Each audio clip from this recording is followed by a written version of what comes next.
রাসূলের বেটি ফাতেমা বলতে লাগলেন, আমাকে দুনিয়াওয়ালাও ভালোবাসে স্বামী গো, আমার বাপকে যেমন লোক মানে, আমাদের বংশকে মানে, ফাতেমাকে মানে, হাসান হুসেনকে মানে, নবীর উম্মতি।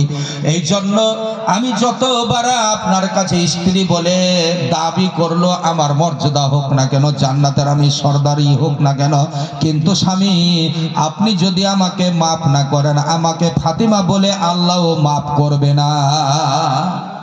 আলীকে বলছে, আলীর হাত ধরে, যে আপনি যদি মাফ না করেন আল্লাহ আমাকেও মাফ করবে না। কত বড় কথা শুনছেন রে মা। ফাতেমার মতো একজন আওরত, রসুলের কলিজার টুকরাটা, স্বামীর হাত ধরে কাঁদছে দিনের বেলা। আলীর চোখ থেকে গড় গড় করে পানি বাইর হতে লাগলো। আলী বলতে লাগে, হায় রে আমার সোনার ফাতেমা, আমার দুনিয়ার জমিন খালি হয়ে যাবে, বাড়ি আমার উজাড় হয়ে যাবে। এই যে দেখো ছোট্ট ছোট্ট দুইটা বেটা, একজন মাত্র 6 বছর, আর বড় বেটা মাত্র 7 বছর।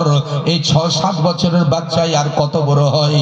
এই বাচ্চাদেরকে তুমি ইয়াতিম বানাইয়া আজকে আমার ঘরকে উজাড় কইরা চলে যাবি রে, আমি কেমনে করে আমার বুকে এই বেদনা সহ্য করব।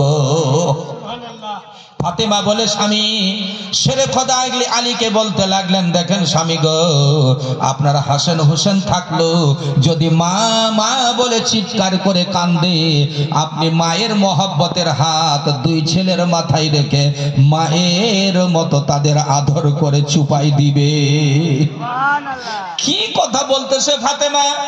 আলীর কলিজা ফেটে চুরচুর হয়ে যায়।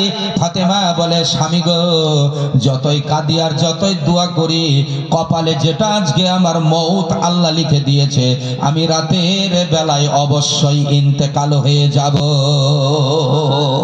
মা ফাতেমার মৌতের খবর মুমিন তোমরা শোনো না, মা ফাতেমার মৌতের খবর। যেমনি এই খবরটা বলেছে আলীর কানে গেল, আলী তখন কাঁপতে লাগলেন চিন্তায়, আল্লাহ গো, ফাতেমা আমার ঘর খালি করে দিলে, আপনারও বিবি মরতে গেলে আপনার কি করবে কলিজাটা? আলী বলে, আমার মনে হয় জমিন থেকে মাটি খসে গেল পায়ের ভিতর থেকে। আমি কাঁপতে লাগলাম চিন্তায়, যাহাই রে, বাচ্চা আমার ইয়েতিম হয়ে যাবে, কাদেরকে মা বলে ডাকবে? কিন্তু ফাতেমা হাত ধরে বলে স্বামীকে, স্বামী গো, আপনি চিন্তা করবেন না, যার দুনিয়াতে কেউ মা নাই, বাবা নাই, ওই ইয়েতিমের দয়া আমার আল্লাহ করে তাকে পারওয়ারিশ করবে।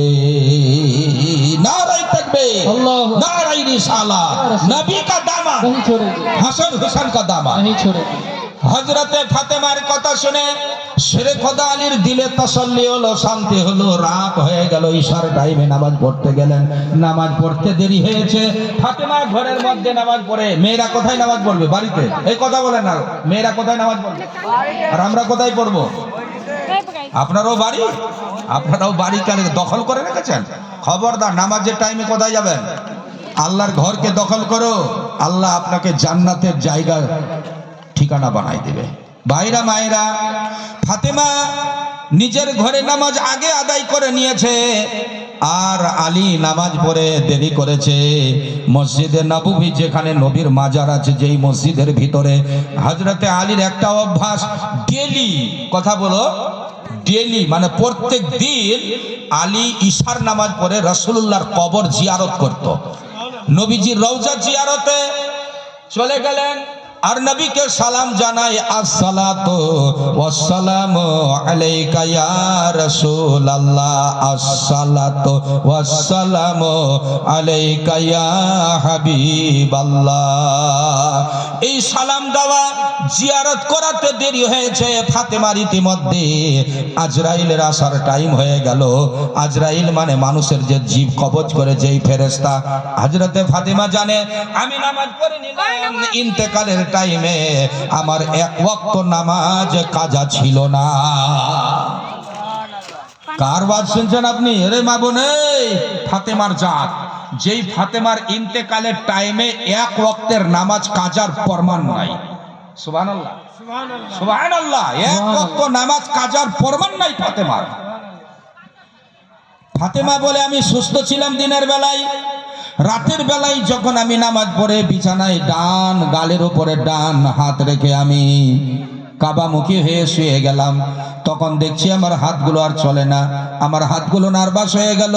ওই টাইমে আমার খেয়াল পড়ে গেল আমার বাবা উম্মতের জন্য নবী কত কেঁদেছি। এই নবীর উম্মতিরা ধ্যান দেন, রাসূল আমার কাঁদতেছিলেন, এখনো মদিনায় নবী কাঁদতেছে।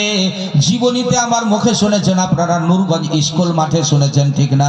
আমি নবীর জীবনীতে বলেছিলাম যে আমার রাসূল যখন দুনিয়াতে যেদিন আসে আমিনার ঘরে, ওই দিন নবী কাঁদতে কাঁদতে ভূমিষ্ঠ হলেন মা আমিনার ঘরে।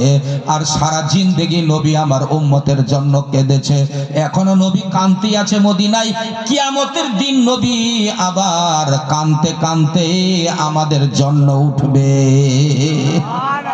কান্দে নবী সিজদায় পড়ে মা আমিনার ঘরে দে, গুনাহগার উম্মতের দোয়া নবীজির মুখে দে।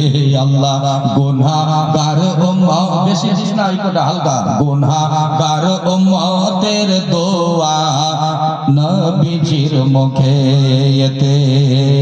নবী বলে ও গো আল্লাহ সিজদা কবুল করো না। এই নবী বলে ও গো আল্লাহ এই উম্মতকে মাফ করো না। উম্মতকে না মাফ না করলে মাথা আমি তুলব না। উম্মতকে না মাফ না করলে মাথা আমি তুলব না। এই বলিয়া কান্দে নবীজি, সবাই বলো এই বলিয়া কেন পারেন না? এই বলিয়া কান্দে নবীজি মা আমিনার ঘরেতে, গুনাহগার উম্মতের দোয়া নবীজির মুখেতে। আল্লাহ গুনাহগার উম্মতের দোয়া বল নবীজির মুখে। এই কান্নাটা, এদিকে শোনো বাবু, এই কান্নার খবর ফাতেমা জানে।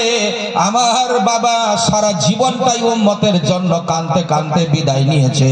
আইরে আমরা গুনাহগার, আমরা দিন রাত 24 ঘন্টা সকাল সন্ধ্যা গুনাহগার, গুনাহ করি রে। রাতের বেলাও গুনাহ, দিলেও গুনাহ, বিছানায় শুতে শুতে গুনাহ, ঠিক না? হ্যাঁ করেন, বিছানায় শুয়ে শুয়ে বের কেমনে গুনাহ হয় কেউ বলবে কেমনে হবে বিছানায় শুতে শুতে গুনাহ? মোবাইলের ভিতরে গান বাজনা আছে না,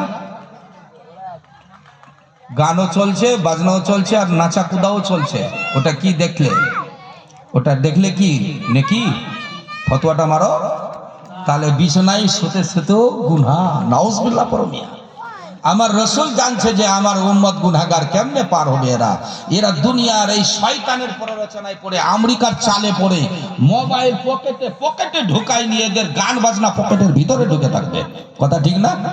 এখনই পকেট বাহির কর, দেখ না কত গান বাজনা দেখবি মিয়া, অশ্লীল অশ্লীল গান, যে গান শুনতে গেলে লজ্জায় মরে যাবেন, সেগুলো গান আছে কিনা হা হো করেন। আস্তাগফিরুল্লাহ পড়েন, বড় আস্তাগফিরুল্লাহ। এই গুনাহগারের কথা আমার রাসূল জানে, রাসূলকে তো আল্লাহ